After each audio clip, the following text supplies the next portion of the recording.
نحمدہ و نصلی علی رسولہ الکریم، اما بعد، فاعوذ باللہ من الشیطان الرجیم، بسم اللہ الرحمن الرحیم۔ سورج ہوں زندگی کی رمق چھوڑ جاؤں گا، سورج ہوں زندگی کی رمق چھوڑ جاؤں گا، میں ڈوب بھی گیا تو شفق چھوڑ جاؤں گا۔ تاریخ کربلائے سخن دیکھنا کہ میں، تاریخ کربلائے سخن دیکھنا کہ میں، خونے جگر سے لکھ کے ورق چھوڑ جاؤں گا۔ جناب صدر، محترم اساتذہ اکرام اور میرے ہم مکتب ساتھیوں، السلام علیکم۔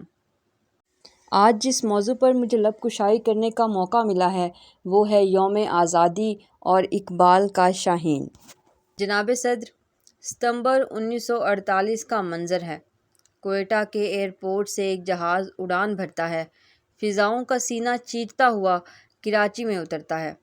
ایک نحیف و نزار مریض کو ایمبولینس میں ڈالا جاتا ہے۔ ایمبولینس روانہ ہوتی ہے مگر رستے میں خراب ہو جاتی ہے۔ بروقت طبی امداد میسر نہ ہونے کی وجہ سے پوری قوم کی نبضیں ابھارنے والے کی اپنی نبضیں ڈوب جاتی ہیں۔ منظر بدلتا ہے۔ 16 اکتوبر 1951 کا دن ہے۔ کمپنی باغ راولپنڈی میں جلسہ عام ہے۔ پنڈال میں 40-50 ہزار کا مجمع ہے۔ ایک طرف مائک سے قائد ملت کی خوشنما آواز بلند ہوتی ہے، دوسری طرف افغانی باشندے اکبر کے پستول سے 2 گولیاں نکلتی ہیں، ملت کے لیے اٹھنے والی قائد ملت کی آواز کو ہمیشہ ہمیشہ کے لیے خاموش کرا دیتی ہیں۔ منظر بدلتا ہے۔ ایک بیوہ اپنے اکلوتے بیٹے کو اسکول بھیجتی ہے۔ اسکول پر دہشت گردوں کا حملہ ہوتا ہے اور بیوہ کے نصیب کی آخری بتی بھی گل ہو جاتی ہے۔ منظر بدلتا ہے۔ قوم کی معصوم بیٹی کسی بھیڑیے کی درندگی کا شکار ہو جاتی ہے۔ منظر بدلتا ہے۔ لاہور کے ہنستے بستے بازار میں بم دھماکہ قیامت صغریٰ بپا کر دیتا ہے۔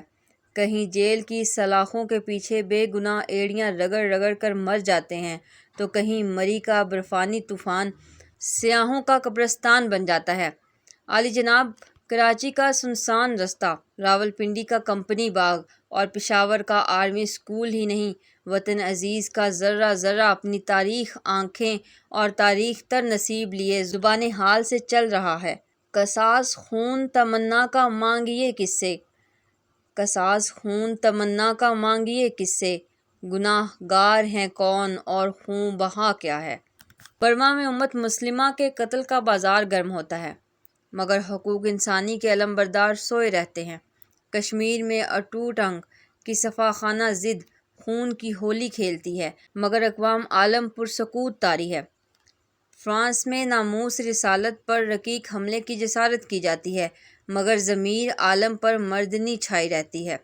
سو اب میں نے بھی ٹھانی ہے کہ اب منظر نہیں بدلنا، اب خون تمنا نہیں ہونے دینا، اب قصاص کی بھیک نہیں مانگنی بلکہ نعرہ دلگیر بن کر، عزم شبیر بن کر اور حیدر کی شمشیر بن کر اب تقدیر کو بدلنا ہے، اس نظام ظلم کو بدلنا ہے اور اس خار خون طلب میں میرا لہو بھی اگر بہے تو کوئی پرواہ نہیں، کیونکہ خون پھر خون ہے ٹپکے گا تو جم جائے گا، خون پھر خون ہے ٹپکے گا تو جم جائے گا، ظلم پھر ظلم ہے بڑھتا ہے تو مٹ جاتا ہے۔